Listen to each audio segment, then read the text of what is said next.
It's Spider-Man Day, and to honor Spidey, we're counting down my top 10 favorite toys I wish I still had from my childhood. Starting with number 10. Web-spinning Spider-Man. The 1980 web-swinging Spider-Man. This toy was definitely ahead of its time. With actual web fluid that would go inside Spider-Man's arm, it did look a little weird and parents were probably concerned of how it looked. And the mess was probably a nightmare. But I'm probably gonna guess the kids loved this. It was probably a fun toy to have. Number 9. The Secret Wars of Spider-Man. Is he the most posable Spider-Man action figure? No. Is he the most accurately sculpted? No. Is he a lot of fun? Absolutely. This version of Spider-Man hails from the 1980s, aka the best decade for toys. Specifically, he came from the Marvel crossover Secret Wars. Looking past his imperfections, he's a prized possession for many collectors today. Number 8.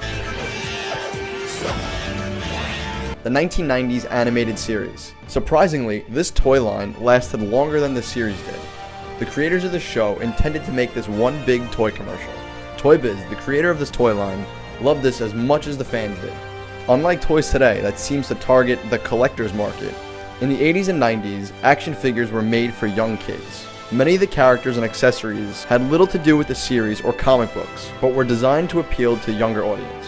Even after the show ended, Toy Biz still created Spider-Man action figures. From 1994 to 2007, during this period they released more than 20 lines of Spider-Man action figures. Even after 30 plus years, this has to be hands down one of the greatest toy lines of Spider-Man. Number 7. The 1990 Web Shooter. This product was a tie-in to the Spider-Man animated series. Now instead of using rope like in the 70s, it shot silly string, thereby making it the most 90s toy ever. It would make a mess everywhere and would be a parent's nightmare, but a ton of fun for the kids.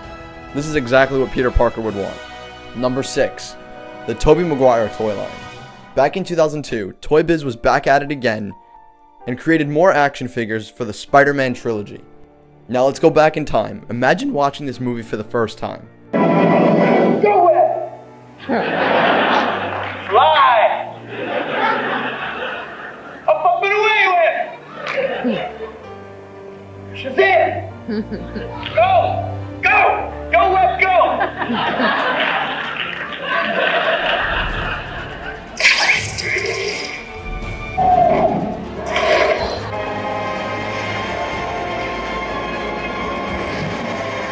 This movie was such a success for the 2000s. As of today, it's still the 6th highest growing comic book movie. This movie definitely helped mold and sculpt the MCU and other superhero movies that we have today. Number 5. What do you get when you combine a Transformer and a Spider-Man? Based on the 1978 Japanese TV show, comes an action figure of the hero's giant battling robot. This robot measures 17 centimeters tall and is packed with tons of accessories. It comes with a mini Spider-Man and a giant sword. Number 4. Funko Pops. Spider-Man has received much love from the Funko community over the years. There are a dozen of different Pops. The list is still growing today, with new movies coming out from the MCU and also into the Spider-Verse franchise. In my opinion, this is the best Funko Pop design. I'm not a huge Funko Pop collector, but Spider-Man hasn't stolen my heart, just most of my bank account. Number 3. When the theme first launched in 2002, it was inspired by the Tobey Maguire film. Additional sets were later released 2 years later based on the film's sequel, Spider-Man 2. The toy line discontinued before the third movie release, and the rights were sold over to Mega Brands, a rival company of Lego. But in 2012, Lego got the rights back to Spider-Man. They then released a new set based off the Ultimate Spider-Man, an animated series. Years later, they then released new sets based after the MCU Spider-Man. Number 2. Pizza Spidey.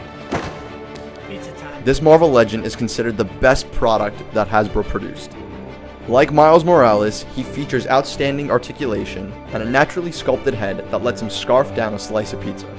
Number 1. This may not be a fan favorite, but it's my childhood favorite toy.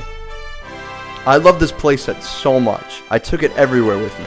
In 2006, Toy Biz brought Spider-Man to life with the Spider-Man stunt system.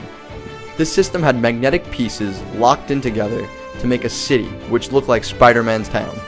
The toys were 3 inches tall and would stick to any magnetic surface. As a kid, I remember playing with these all the time in my kitchen and having imaginary fights on the fridge as Spider-Man would beat up Doc Ock and Venom. Spider-Man was always a big part of my childhood, to meeting him when I was little at Universal for the first time ever, to dressing up as Spider-Man for Halloween, to listening to the soundtrack over and over, to playing those unforgettable video games, and to having the best toys ever.